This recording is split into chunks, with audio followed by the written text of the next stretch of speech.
যাই দেখে আসি বন্ডুল কোথায় আছে। বন্ডুলকে পাচ্ছি না খুঁজে সকাল থেকে। বন্ডুল যে কোথায় গেল।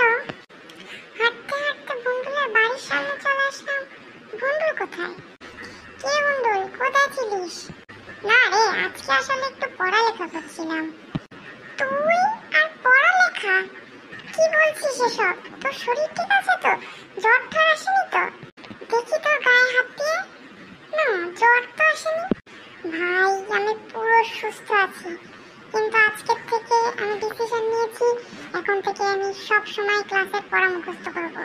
আর দেখ, আমার ক্লাসের সব পড়া মুখস্থ। আচ্ছা, তাই নাকি? তো কি পড়া মুখস্থ